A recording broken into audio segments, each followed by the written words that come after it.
May narinig ka na ba na tungkol sa mga taong bilang namamatay na hindi raw agad nila alam na wala na sila? Kaya pinagpapatuloy pa rin nila ang kanilang nakasanayang gawain?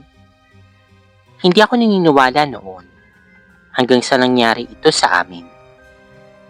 14 na taong gulang pa lamang ako noon.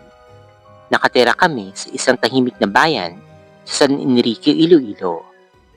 Ako si Marina at ang ama ko na si Mang Lito ay isang masigla, matulungin at halos hindi nagkakasakit na tao. Kaya nang mawala siya sa edad na 40, para kaming binuhusan ng malamig na tubig. Biglaan ito, walang babala, bangungot daw ang dahilan. Pero ang mas nakakatakot, hindi doon nagtapos ang lahat. Kinuwento sa amin ng dalawang matalik niyang kaibigan na sila Mang Bongbong at Mang Tonton na nakita daw nila si Papa sa mismong araw na iyon. Sa magkaibang lugar, magkaparehong oras, at pareho na may kakaibang ngiti. Unang nakita si Papa ni Mang Bongbong sa labas ng isang maliit na ospital sa Barotac Viejo, Iloilo. Nakasuot daw ito ng paborito niyang polo at nakatayo lamang sa may gate, kumakaway at nakangiti. Akala niya normal lang. Madalas naman talagang dumaan si Papa doon. Pero may sinabi siya na hindi ko talaga makalimutan. Parang may mali. Parang ang saya niya. Pero ang damig ng aura niya. Parang hindi na siya tao. Samantala, si Mang Tonto naman, nakita niya si Papa sa harap ng isang lumang punerarya sa bayan Dumangas, Iloilo. Ganun pa rin. Nakangiti, kumakaway, pero hindi nagsasalita. Walang imik, walang tunog, parang isang tahimik na paalab.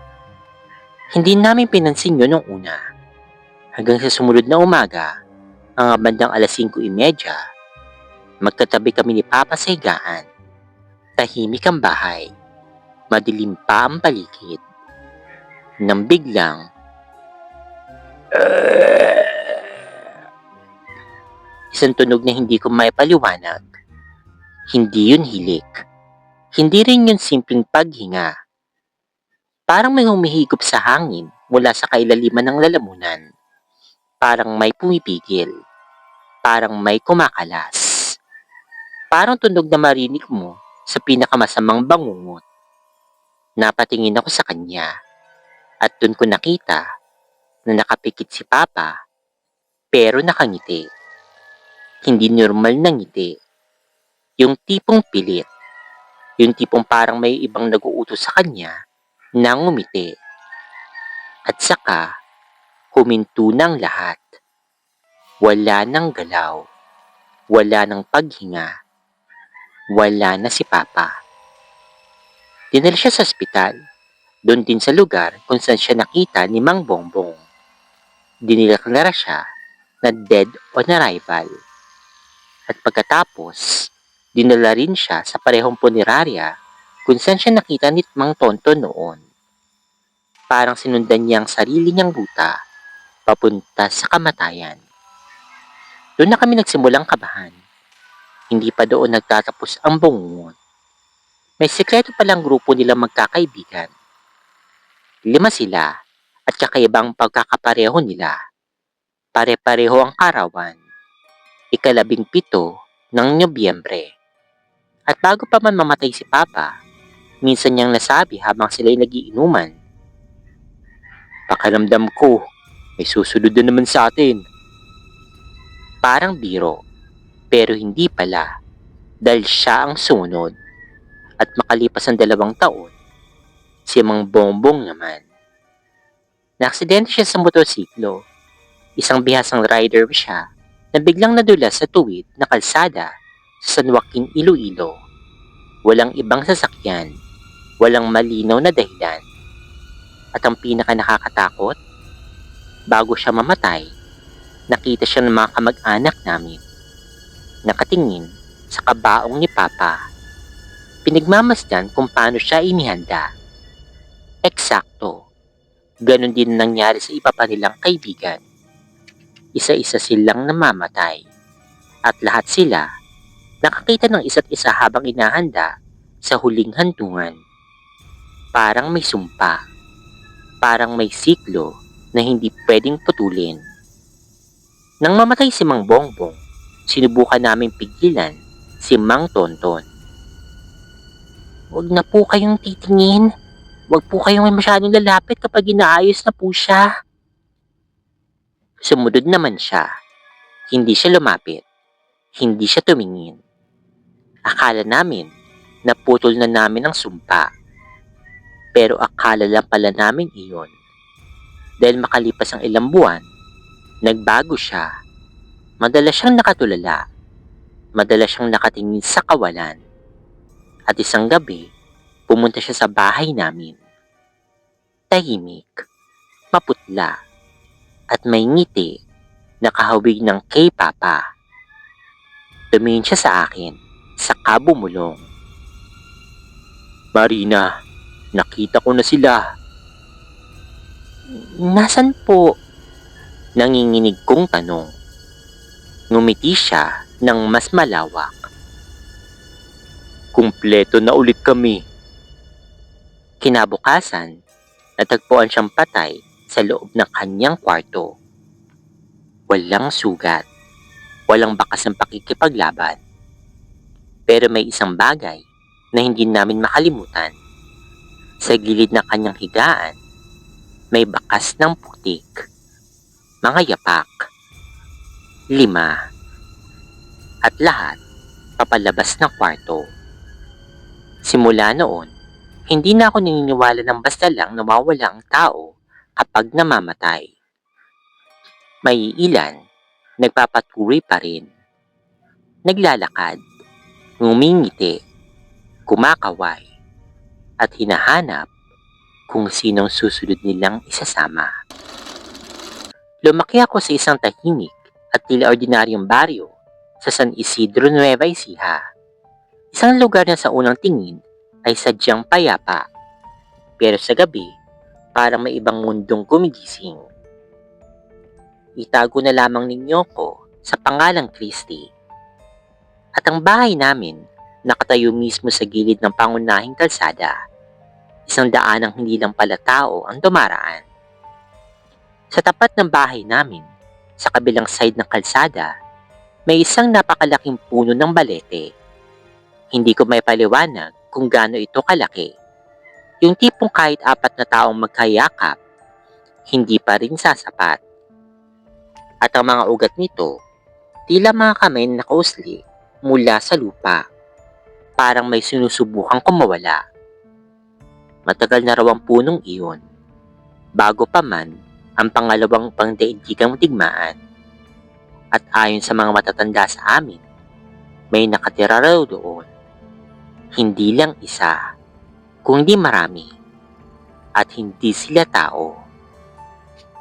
Noong una, akala ko mga kwento-kwento lang. Hanggang sa nagsimula akong makarinig ng kakaibang usapan tuwing gabi. Hindi mula sa bahay namin, kundi mula sa kalsada. May mga gabing bandang alas 10 o alas 11, marinig mo ang preno ng isang bus. Yung malalim na ugong ng makina na tila pagod na sa napakahabang biyahe. Kahit wala naman regular na biyahe sa mga oras na iyon. Minsan, sumilip ako sa bintana at dun ko nakita may bus nakaparada mismo sa tapat ng balete. Bumukas ang pinto at kahit wala kang makikitang bumababa, makita mong gumagalaw ang mga pasahero sa loob. Umaatras, umiilag, parang may mga taong dumadaan papalabas. Pero kapag tumingin ka naman sa labas, wala. Walang anino. Walang yapak. Walang kahit ano. Isang beses, may nakausap ang kapitbahay namin na si Luntian na matagal nang nakatira malapit sa puno. Siya mismo nagsabi sa amin habang nanginginig ang kanyang mga kamay. Hindi tao ang bumababa, Christine. Mga nilalang yun. Mga tamawo. Ayon sa kanya, ang mga iyon daw ay parang tao rin. May suot na uniforme, parang mga estudyante. May dala pang araw ito ng mga bag. May iba raw na mukhang profesional. Doktor, guro, kahit abogado. Doon sila nag-aral sa syudad. Bulong ni Lontian. Pero hindi sila dito nakatira. Taga doon sila. At itinuro niya ang balete. Hindi lang pala yun. Sa mismong bakuran namin, may sarili rin kaming bisita. May kasambahay kami noon. Si Marie Chris. Mahinhin. Tahimik. Pero madalas mong nakikita nakangiti habang naglalaba sa ilalim ng isang matandang puno ng chiko sa gilid ng bahay. Akala namin may kausap lang siya sa cellphone. Pero isang hapon, tinanong ko na siya. Marie Chris, sino bang kausap mo? Napatingin siya sa akin. Parang nagulat na nakita ko siya. Hindi mo ba siya nakikita? Mahinang sagot niya. Nanlamig ako doon. Hindi, sagot ko sa kanya. Napangiti siya, pero may lungkot sa kanyang mga mata. Siya, yung lalaking laging pumupunta dito. Mabait siya. Pinapangukuan niya akong dadalhin sa kanilang lugar, sa ilalim ng puno. Simula noon, napansin namin, madalas siyang may kinakausap kahit wala namang tao. Minsan, tumatawa pa siya. Madalas, para siyang kinikilig. Hanggang isang gabi, sumigaw siya. Napakalakas. Parang may hinahabol siya palabas ng bahay. Pagkalapit namin, nanginginig ito sa takot. Oh, Marie Chris, ano nangyari sa'yo? Tanong ni Mama. Hindi siya kaagad nakasagot. Nanginginig ang kanyang mga labi. May babae. Itim. Dumaan siya sa pinto. Hindi siya nagbukas. Tumagos lang siya. Kinabukasan, umalis si Marie Chris at hindi na siya bumalik pa kailanman. Akala namin doon na magtatapos, pero nagkamali kami. Sa likod ng bahay namin, may isang matandang puno ng mangga. Tahimik lang ito sa araw, pero tuwing gabi, may kakaiba. May mga oras na maaamoy mo ang amoy ng tabako. Yung matapang, makapal, at parang may naninigarilyo sa mismong tabi mo. At kung sisilip ka, makikita mo isang maliit na pula na ilaw sa itaas ng puno. Parang baga, parang may humihit-hit. At minsan, may marinig kang boses. Mabigat, malalim, hindi maintindihan ng mga sinasabi. Pulong na nagmumula sa ilalim ng lupa. Isang gabi, sinubukan ng kuya kong si Pabling na i-record gamit ang lumang cassette recorder. Tahimik ang gabi. Walang kahangin-hangin. Walang tao. Pero nang pakinggan namin ang tape kinabukasan, naroon ang boses. Hindi isa, kundi marami. Nag-uusap at sa dulo ng tape, may malinaw na nagsalita. May nakikinig. Bigla namin pinatay ang recorder at sinulog namin ang tape. Akala namin, sapat na iyon para tumigil sila. Pero isang gabi, nakita ko muli ang bus. Mas malinaw, mas malapit. At sa pagkakataong iyon, hindi na lang galaw ang nakita ko. May isang anyo. Malabo, parang usok na hugis tao. Dahan-dahan itong bumaba mula sa pintuan ng bus at huminto direkta sa tapat ko. Sa unang pagkakataon, may nakita rin ako sa labas. Hindi buo, hindi malinaw, pero sapat para maramdaman ko na nakita rin niya ako. At saka, unti-unti siya naglakad papunta sa balete, kasamang iba pang hindi ko nakikita. Pagkapasok nila sa dilim ng puno, biglang nawala ang bus. Parang bula, parang hindi kailanman umiral. Simula noon, hindi na ako sumisilip sa bintana tuwing gabi dahil alam ko na hindi lang kaming nakatira sa baryong iyon. May iba pang umuwi tuwing gabi. Sumasakay, pumabiyahe, at bumababa sa isang pintuang hindi para sa mga tao. At kapag minsan, may marinig kang preno ng bus sa gitna ng katahimikan, huwag kang lalapit, huwag ka ring sisilip, dahil baka sa susunod, may makakita rin sa iyo. Hindi ko alam kung saan ako magsisimula, pero sigurado lang ako sa isang bagay. Hindi aksidenteng lahat na nangyari sa amin. Tatlo kami magkakaibigan noon. Ako, na si Amy, kasama sila Kulot at Pipay. Nagpasya kaming bumisita sa isang liblib na barangay sa Louisiana, Laguna, kung saan nakatira itong si Pipay. Kilala ang lugar na iyon sa mga talon. Malamig ang tubig, luntian ang paligid, at perpekto raw para sa isang simpleng gala. Sa umpisa, ganun nga. Masaya, magaan, pero habang papalapit kami sa mismong talon, ay kung anong biglang nagbago sa aking pakiramdam. Parang bumigat ang hangin, parang may nakamasid.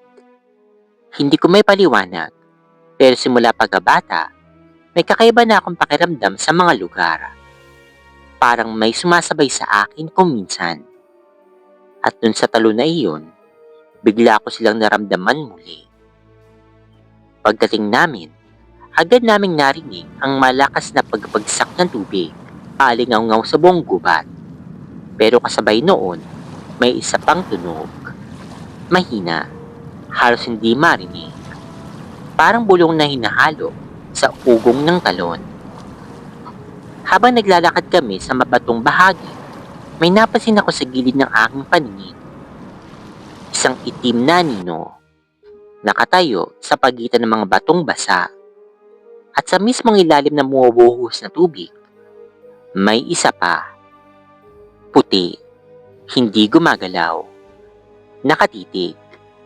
Pero nalingunin ko ng diretsyo, wala na ito.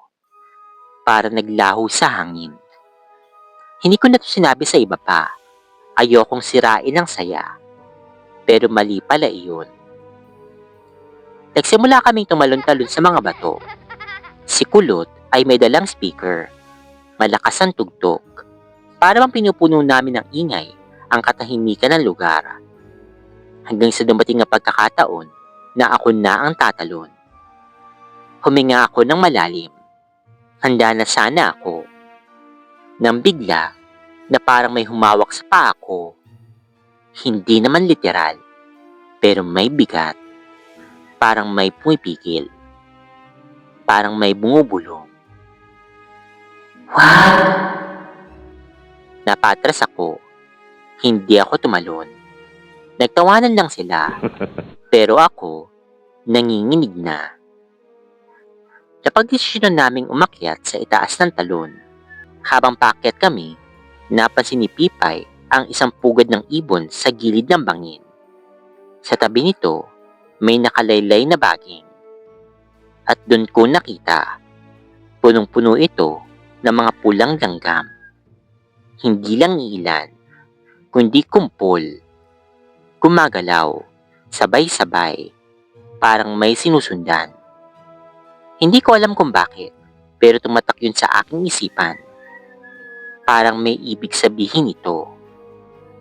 Pagdating namin sa tuktok, mas lumakas pa ang aking kaba. Hindi na lang ito basta pakiramdam. May mga bulong na akong naririnig. Mahina, pabugso-bugso. Parang may nag-uusap. pero hindi ko maintindihan ng salita. Napatingin ako kay Kulot. Nakangiti lang siya, walang kalam-alam. Si Pipay naman, abala sa pagkuha ng video. Ako lang ang nakakaramdam. Habang pababa na kami, naging maingat ako. Paulit-ulit ako nagdarasal sa aking isipan. Nagaantada ng krus. Pero parang lalo pang lumapit ang pakiramdam na may sumusunod. Nang bigla, nadudulas si Kulot. Mabilis, biglaan, parang may tumulak. Bumagsak siya sa mga bato. Narinig ko na lamang ang malakas na kalabog ng kanyang katawan. Aray! Sigaw nito. Buti na lamang, buhay pa rin siya. May mga sugat, gasgas, pero walang badli ng buto. Pero habang tinutulungan namin siya, may napansin ako. Sa gilid ng kanyang kamay, may gumagapang, pulang langgam. Umuwi kami sa bahay ni Pipay na tahimik. Walang nagsasalita, parang may bumalot na kaba sa amin. Habang kumakain kami, pilit kong pinapakalma ang aking sarili. Hanggang sa tumingin ako sa plato ko, at dun ko nakita isang pulang langgam, nakatayo sa gitna ng kanin. Hindi ito gumagalaw, parang nakatitig lang sa akin. May langgam! Bulong ko. Naggulat sila. Wala namang kasing kahit anong langgam sa kusina nila Pipay. Malinis, walang bakas ng kahit anong peste. Pero nandun yun, sa mismong plato ko. Hindi pa doon natapos. Lumipat kami sa kabilang bahay para makipagkwentuhan. Iniwan ni Kulot ang bag niya sa bahay nila Pipay. Pagbalik niya, namumutla siya. Kinagat ako, sabi niya. Pinakita niyang kanyang palad. May marka. Maliit, pero pulang-pula. At sa gitna, isang pulang langgam. Walang pinanggalingan. Walang pinuntahan. Basta, lumitaw na lamang. Kinabukasan, saka lang namin nalaman ang katotohanan. May nalunod daw doon sa talon. Taon nang nakalipas. Isang dalagita. Hindi kaagad nakita ang katawan. At nang matagpuan, puno raw ito ng mga pulang langgam. Simula noon, hindi na ako bumalik pa sa lugar na iyon. Pero minsan, kapag tahimik ang kapaligiran at napapansin kong may gumagapang sa aking balat, kahit wala naman akong nakikita, naaalala ko ang talon. At ang pakiramdam na may pumipigil sa akin. Dahil ngayon, nauunawaan ko na. Hindi ako pinigilan para hindi ako tumalon. Pinipigilan ako dahil may ibang gustong sumalo sa akin sa ibaba. At baka, hindi na ako makabalik. Guys, talagang inaswang talaga kami. Hindi talaga kami nakatulog ni Dads. Horror story ito mga ate mo. Inaswang tayo sa may Tacloban City. Mga labidabs ko, this is my personal experience nung pumunta ako sa kasal ng kaibigan ng asawa ko. And nagstay kami sa isang rest house. At doon lang namin na-realize, kami lang pala yung tao doon na nagre-rent that time. And ito talaga yung creepy moment na hindi ko talaga malilimutan sa buong buhay ko. So anyways, at ate mo, yung place lang talaga na yun, I mean yung pinag-check-in lang talaga namin. That is our last time ate mo at hindi na kami babalik dun sa pinag-check-inan namin. Ate mo nakakatakot siya. At nagpa-check din ako sa friend ko na famous astrologer dito. At the same time, nakakabasa din talaga siya. At yung mga nagagamot sa mga nasasapian, so yun yung friend ko. So sinabi ko sa kanya lahat ng mga nangyari nung time na yun, mga genius love. So nakakatakot lang kasi first time ko talagang maranasan yun. So natulog kami doon. So nung pagpunta namin, ang ganda na talaga ng place as in, sabi ko nga ang ganda mag-stay dito, ang ganda mag-picture, ang pangat ng lifestyle ko ate mo. Imagine yung sleeping pattern ko, umaga na ako natutulog. So, hindi ko na nakikita yung araw. So, dumating kami na gabi. Then, dumating kami doon mga hapon or gabi. And then, kinabukasan, okay yun na. No, hindi na kami nakakaano talaga ng araw. And hindi ko kaya mag-content talaga doon kasi basta big spirit ate mo. Makikita niyo yun sa videos ko. Nag-upload ako ng video na yun, sumayaw-sayaw pa ako. Pero that's our last day na nun before kami umuwi. So anyways, ayun na nga, nung nagpunta kami, Diyos ko, nakakaloka. Natulog kami ni Dads. Nagising ni Dads sa mga 11 p.m. As in, yun na yung nakuha na namin yung tulog namin eh. Like mga tinay namin kasi 3 days kami doon. So yung pangalawang araw namin, inantok talaga kami kasi hindi kami nakatulog ng first day. So inantok kami ng mga bandang 10 p.m. Tapos nagising kami ng 11:08. Imagine, 11:08, sabay kami gumanon. Ate mo, ganun yung eksena, talagang tulog kami bilang ganon. Tapos nagkatingin ng kaming dalawa. Tapos grabe yung palpitation ko, grabe. As in, ate mo. Tapos, sabi ni Dad, grabe, may panaginip ako. Sabi ko, grabe, may panaginip ako. Kaya sige, ikaw muna mauna. Anyways, higa kami doon. Diba, nagising kami. Talagang palpitate talaga kami malala. Kasi nga, syempre, first time namin yun. Tapos nagkwento ko, sabi ko, parang akong hinahabol. Sabi ko, may naghahabol sa akin. Sabi ko, papatayin kami. Papatayin ako. Tapos, ewan ko bakit ganun yung panaginip ko. May mga kasamang doon tao na parang minsan mo lang makasama sa buhay mo. Tapos nakita ko siya sa panaginip ko na isisave ko siya. Kaso nung pagtingin ko, wala na rin siya. Tapos parang nandun kami sa meeting place wherein andun yung mga iba't ibang klase na parang black magic, mga gano'n na eksena. Nakakatakot, ang creepy talaga. Sabi ko, Dads, grabe talaga. Parang kung papatayin, iba talaga. Parang ang dami nilang mga aswang. Tapos si Dads naman, sinabi niya na, oh my gosh, ba't pares tayo ng... Sabi niya, bakit tayo pares ng panaginip? Pero sa akin, napatay ko. Sabi niya ganyan, hinahabol ako, pero napatay ko. Nabaril ko siya. Eh that time kasi may dala rin kaming baril. So self-defense, you know. And natanong ko to kay kuya, dun sa friend ko. And sabi niya, talagang dahil nga daw spiritual awaken na rin talaga kami ni Dads. Din sinabi sa amin na pinapaalis kami dun sa lugar na yon. So nagpahula kami nun and sinabi na ayaw sa amin. Kasi nga, pagka ang isang tao is spiritual awaken is ano na siya, mga kaginis loves. Parang umiilaw, ganun. Parang may, hindi mo man siya kilala. Kung first time mo siya nakita pero parang may something nakakaiba sa kanya. So ganun yung pag-explain sa amin ni kuya nun. And then sinabi sa amin na isa na rin sa dahilan din is meron kaming baril. Syempre, takot din talaga sila sa ganun, sa baril. So nung time na yon, bakit creepy? Hindi lang sa panaginip ate mo, pinalibutan kami ng mga aso. As in yung lugar namin, diba ito yung parang, basta parang itsura niya, parang bungalow house. Basta ganyan. Tapos, pinalibutan kami ng aso. Tapos, kaliwat kanan kami ni Dads talaga na sa bintana kasi chine-check namin. Sabi ko, dyan ka sa kabila, dito ko. Bundok na siya. Tapos, ang layo niya sa tindahan. Ang layo na sa mga mabibilhan. As in, talagang libliban. Dyan kami na-check-inan. Diba? Nakakaloka. Tapos, nung nandun na kami ate mo, as in, talagang grabe, parang wolf na ate mo. Aso ko sa gilid. Patitingan niya gumagano'n, be, huwag ka magpatakot sa akin, be. Nagiginig ako, be. Tapos ayun na nga, ang nangyari, nagtinginan kami. Tapos maya-maya, meron kami nakitang babae na naglakad, tapos may flashlight siya. Nagpa-flashlight siya lang ganun, kasama niya yung anak na lalaki, as in bata, ganun. Mga 5 years old, bit-bit niya. Tapos parang hindi namin maaninagan talaga yung mukha, ang itim. Ang itim ng mukha ng babae. Tapos may dala siyang, creepy, ang creepy. Diyos ko Lord, wala na po. Ayoko magkwento, pero kailangan ko magkwento sa inyo kasi kulit niya eh. So ayun na nga, doon, nagpaano na kami. Tapos sinabi ko, Dads, ang dami ng aso. As in, 4 na aso sa harapan namin, 2 dito. Tapos talagang, gano'n talaga sila. Doon sila nakatapat sila sa may madilim din na lugar na, bundok nga kasi talaga siya. As in, parang ang layo, parang kailangan namin magsasakyan bago kami talaga makatuloy sa mga pupuntahan namin. As in, mga 30 minutes yung pupuntahan namin bago kami makalabas, parang gano'n. Tapos sabi ko, Dads, nakakatakot, parang pag nangyari sa atin dito, parang wala tayong maasahan. Parang pag-atakihin man tayo dito, wala talaga. Babe, kami lang 2 ni Dads ang maghulingan, parang stay together forever. Parang ganun ang atake mo. Nakakatakot siya ate kasi wala kang ibang parang mako-call for help that time dahil wala nga. Kami nga lang. Parang yung katabi kasi ng rest house na yun is merong dun yung may-ari. Kaso wala yung may-ari.